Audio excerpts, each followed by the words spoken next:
Buat kalian yang malas sholat atau malah nggak pernah sholat, sini kumpul dengerin video ini sampai habis. Aku nggak bakal nyeramahin kalian dari segi agama, karena dulu aku juga nggak pernah sholat. Ini aku mau cerita spiritual journey-ku dari aku yang nggak pernah sholat jadi ketagihan sholat. Niatku di sini biar kalian nggak perlu menempuh perjalanan sepanjang dan sesulit aku supaya ketagihan sholat. Siapa tahu kalian cuma denger ceritaku ini aja terus terinspirasi. Jadi dari kecil aku tuh males banget sholat. Dulu aku tuh sholat kalau lagi ada maunya doang, kayak UNAS lah. Kalau mau ujian aja aku tuh baru tahajud, tapi udah habis tuh beres nggak sholat. Selama ini karena dulu jarang sholat, aku setiap ada masalah tuh lari ke temen-temen atau aku nyari pelarian lain, pokoknya nggak sholat aja. Sampai kalau kalian pernah dengar namanya istidraj, itu kalian dikasih nikmat dunia sampai terbuai, terus habis itu kalian dikasih cobaan yang bener-bener kalian sampai nggak bisa ngapa-ngapain lagi. Nah, pertengahan 2023 aku tuh dikasih cobaan kayak gitu yang sampai aku bener-bener nggak bisa kemana-mana lagi. Mau cerita ke temen-temen tuh aku malu, mau cerita ke mami nggak mungkin. Dan intinya waktu itu masalah itu aku hadapin sendiri dan aku bener-bener sendirian banget, helpless banget. Betul, itu kan puncak cobaanku di 2023. Sebelumnya aku tuh udah banyak banget pelarian, kayak aku pernah melukat lah, aku pernah aku pernah healing ke sana kemari, udah psikolog segala macam. Panjang 2023 tuh aku pernah juga saking stresnya nggak bisa tidur kalau nggak pakai obat tidur. Terus aku pernah sampai tuh haidnya sebulan penuh saking stresnya. Nah udahlah, suatu hari karena aku udah mentok sama masalahku, itu ibarat malaikat aja kayaknya ngeliatin aku udah kayak mau lari lagi kemana anak ini. Akhirnya aku pengen umroh, udah kan. Bayang nggak lu perasaan gue pas berangkat, bener-bener kayak ya udahlah, dengan semua masalah ini ayo berangkat. Terus aku bener-bener benerin semua wuduku, semua sholatku aku pelanin, aku bener-bener dalemin semua bacaannya. Nah setelah aku wudu dan sholat yang bener tuh, aku ngerasa aku jadi agak tenang ya. Nah ternyata fakta menarik yang aku baca-baca, kamu kalau lagi tengah hari terus mukamu kena air dingin itu bisa mengurangi stres. Itulah salah satu manfaatnya wudhu. Nah pas aku sholat yang bener juga, sebenarnya kamu pas baca Al-Fatihah kan antar ayatnya tuh harus ada jedanya kan. Nah jadi aku nafasnya tuh tenang kayak.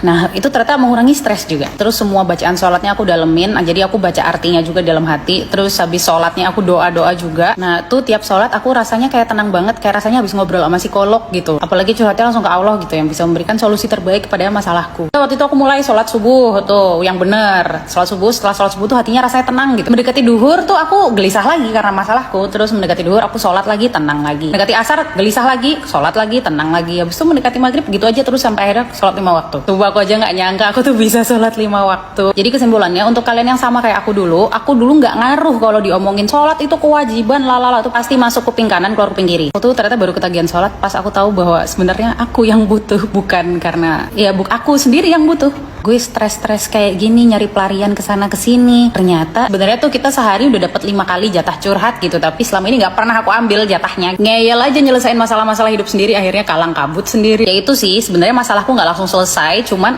at least kayak diarahkan gitu. Jalannya ini loh iya. Terus aku menjalaninya juga lebih tenang karena kan udah minta backingan tolong sama yang maha kuasa gitu. Terus dulu juga aku sering merasa sendirian, habis itu setelah sholat oh iya aku tuh nggak sendirian ternyata. Ini penting juga kalau kalian mau mulai sholat terus kalian masih bingung, aduh dosa aku masih banyak banget, nanti sholat diterima nggak ya? Udah sholat dulu aja, nggak usah nungguin nggak punya dosa dulu baru nggak sholat. Soalnya kalau manusia nungguin nggak punya dosa dulu baru sholat atau doa ya neraka penuh. Gitu guys, semoga membantu. Aku nggak ngejudge kalian kok, karena dulu aku juga pernah di tempat kalian. Semoga kalian menemukan jalannya dan semoga nggak perlu berkelok-kelok seperti aku karena sudah mendengarkan ceritaku ya.